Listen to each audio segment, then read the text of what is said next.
தங்கலான் மேல இருக்க எதிர்பார்ப்பை பத்தி சொல்லவே தேவையில்லை, எக்கச்சக்கமா இருக்கு. சுதந்திர தினம் எப்படா வரும், தங்கலான் படத்தை பார்க்கலாம் அப்படின்னு சொல்லி தமிழக ரசிகர்கள் அவளோட நோக்கி காத்திருக்காங்க. படம் ரிலீஸ் ஆனிச்சுன்னா பல கோடிகள் அள்ளும் அப்படிங்கிறது எல்லாருக்குமே தெரியும். ஆனா ரிலீஸ் ஆகிறதுக்கு முன்னாடியே பயங்கரமான பிசினஸ் பண்ணிருக்கு தங்கலான். ஓகே, என்ன நடந்திருக்கு அப்படின்றத பத்தி டீடைல்டா பார்க்கலாம். இயக்குனர் பா ரஞ்சித்தோட இயக்கத்துல நடிகர் விக்ரம், பார்வதி, மாளவிகா மோகனன், பசுபதி மாதிரியான நட்சத்திரங்கள் நடிச்சு உருவாகி இருக்க படம் தான் தங்கலான். இந்த படமானது வரக்கூடிய வியாழக்கிழமை சுதந்திர தினத்தை முன்னிட்டு வெளியாக இருக்கு. தங்கலான் படத்தோட தமிழக திரையரங்க உரிமை பத்தின தகவல் தான் இப்ப வெளியாகி இருக்கு.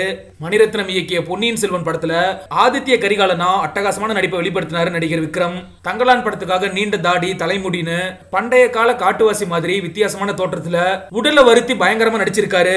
விக்ரம பொறுத்த அளவுக்கு எல்லாருக்குமே தெரிஞ்ச விஷயம் தான், நடிப்புன்னு வந்துருச்சு அப்படின்னா மனுஷன் இறங்கி பயங்கரமா வேலை செய்வாரு. இதுக்கு உதாரணமா சொல்லணும் அப்படின்னா ஐ படத்தையும் கோப்ராவையும் சொல்லலாம். இந்த ரெண்டு படங்கள்லயுமே கெட்டப்ப மாத்தி பயங்கரமா நடிச்சிருப்பாரு. தங்கலான் படத்தோட தோற்றத்துக்காகவுமே சியான் விக்ரம் பல மணி நேரம் மேக்கப் போட்டிருக்காரு அப்படின்னு சொல்லப்படுது. இந்த படத்தோட மேக்கிங் வீடியோ பார்க்கும்போது ஒட்டுமொத்த படக்குழுவும் எவ்வளவு கஷ்டப்பட்டிருக்காங்க, கடுமையா உழைச்சிருக்காங்க அப்படிங்கறத பார்க்க முடியுது. சியான் விக்ரம் மட்டும் இல்ல, மாளவிகா மோகனன், பார்வதி, பசுபதினு ஒவ்வொருத்தருமே அவங்களோட கதாபாத்திரம் திரையில சிறப்பா வரணும் அப்படிங்கிறதுக்காக உடலை வருத்தி கஷ்டப்பட்டு சிறப்பா நடிச்சிருக்காங்க.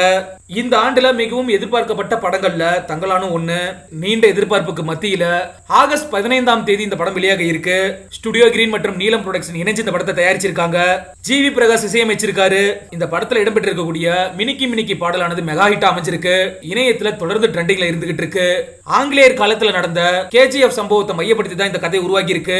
இந்த படத்தை ஆஸ்கருக்கும் விண்ணப்பிச்சிருக்கோம் அப்படின்னு சொல்லி தயாரிப்பாளரான தனஞ்சயன் சொல்லி இருந்தாரு. இந்த நிலையில தான் தங்கலான் படத்தோட முன்பதிவானது 10ஆம் தேதி தொடங்குனது. இதுவரைக்கும் ப்ரீ புக்கிங்ல மட்டும் 1.8 கோடி வரைக்கும் வசூல் செஞ்சிருக்கு அப்படின்ற தகவல் வெளியாகி இருக்கு. அது மட்டும் இல்ல, தங்கலான் திரைப்படத்தோட தமிழக திரையரங்க உரிமை மட்டும் 25 கோடிக்கு விற்பனையாகி இருக்கு அப்படின்னு சொல்லப்படுது.